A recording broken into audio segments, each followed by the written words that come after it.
You know, there have been some letdowns for Philadelphia in recent drafts, many of them centering around injuries. The 76ers are on the clock with the third overall pick.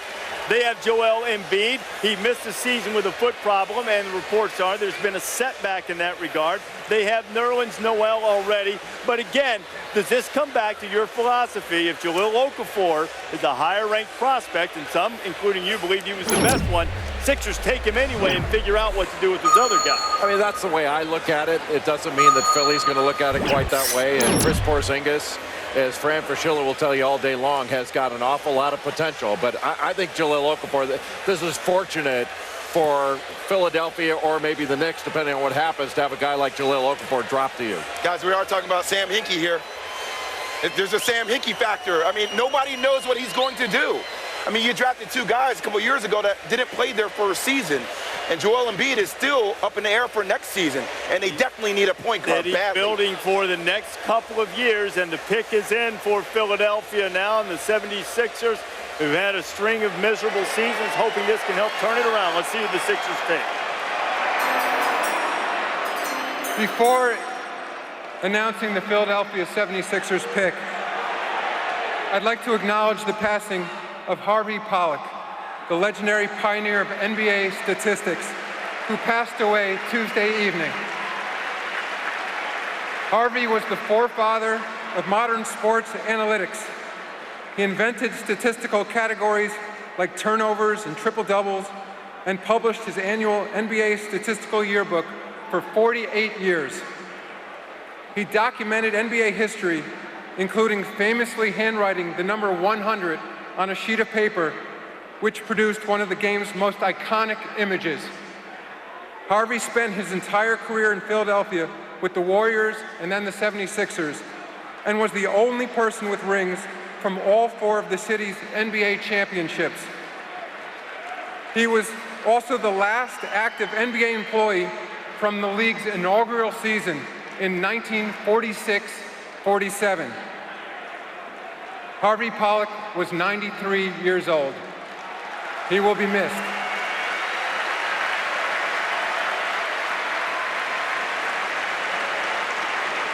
Thank you very much. With the third pick in the 2015 NBA Draft, the Philadelphia 76ers select Jahlil Okafor from Duke University.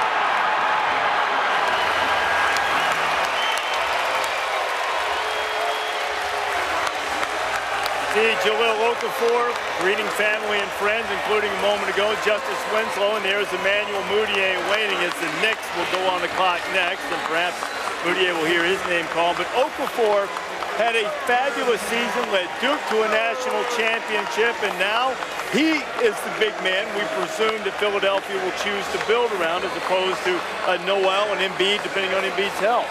Really, you can make an argument that Jahlil Okafor is the most dominant low-post player in this draft, that he's the most dominant, he has the most dominant ability of anybody in the draft, and that's his low-post scoring.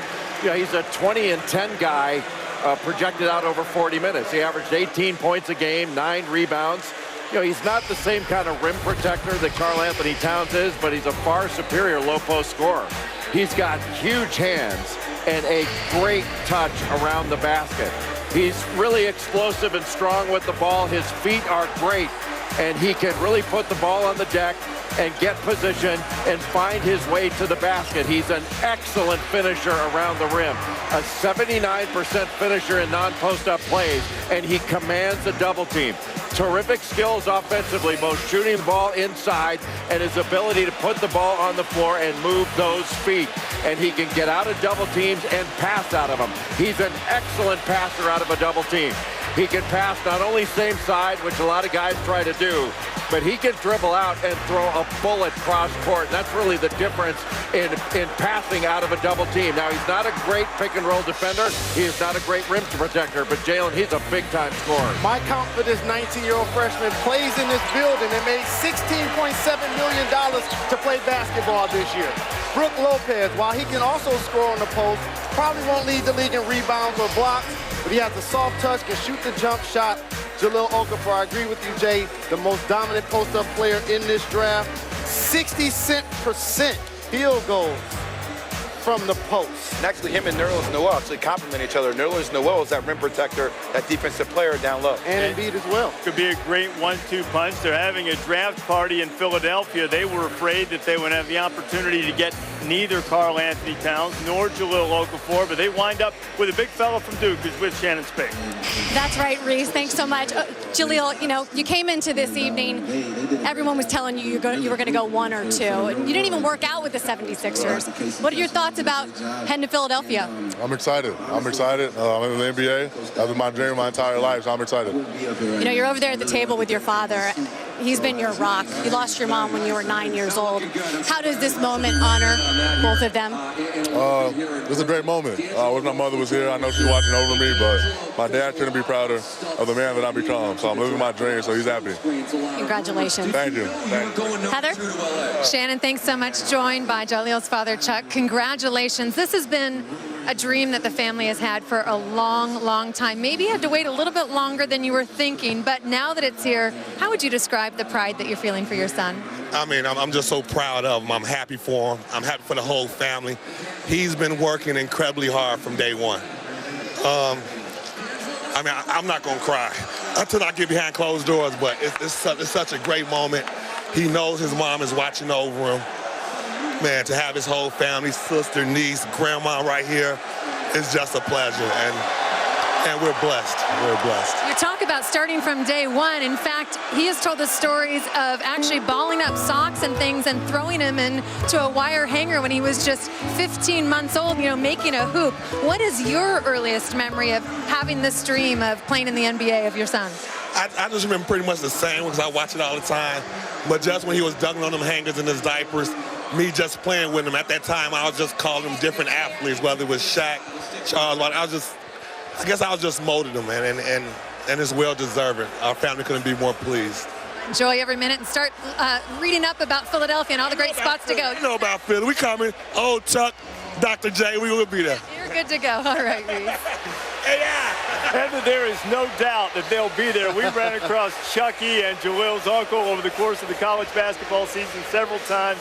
A live wire, both of them. They thoroughly enjoyed Jahlil's success and watching him play as he heads to Philadelphia. As I told you, the Knicks are on the clock now. They've got a little over a minute to make the pick, 4th overall in the draft. All right, Andy, as you look at this right now with the Knicks on the clock, what are you hearing about potential movement? Well, let's first deal with the 76ers here. I just texted with general manager Sam Hinkie, who said that the Sixers are going to keep this pick, even though they've got Nerlens Noel, Joel Embiid. This is true to what they've done. Best player available. This allows them to have a great asset. And obviously, maybe potentially moving Noel. We'll have to wait and see. We don't know about Embiid's health. They are keeping Jahlil Okafor. Back to you, Reese. Mess, it seemed, in terms of personnel moves, planning for the not too near future. Tom Penn, what about now that Okafor's there and what the Sixers need to do with their overall plan to build? Finally, a man in the middle. There he is, Okafor. Yeah, it's going to get a little crowded. Embiid belongs over here. Really, Nerlens Noel, he belongs over here. But let's focus on the good. Let's focus on what Okafor can do. And when we go to the tape, let's have a little fun. Let's talk about great post play. And you start with what else? The dream shake. And look at this. This kid already at 19 has the dream shake. He can do that. Big man, how about Kareem Abdul-Jabbar? All-time leading scorer. Well, he could pass as well. Okafor's hands, as we know, are giant. He plays in the Grapefruit League, throws that thing around. He can really pass. And if we're talking fundamentals, the big fundamental, and you'll see the similarity. Already he has this in his repertoire as well. It doesn't matter who you put up as a fundamental big man, this kid's already got it. So finally in Philly, something substantial to build around in the middle. This guy is that great. And Tom, Philadelphia's been trying. They have Nerlens Noel, who finished well last season, with Joel Embiid with the foot issue, and then the reports have been that he's had a setback in that regard. So the Philadelphia now has its 2nd round pick in. Here is Mark Tatum with that.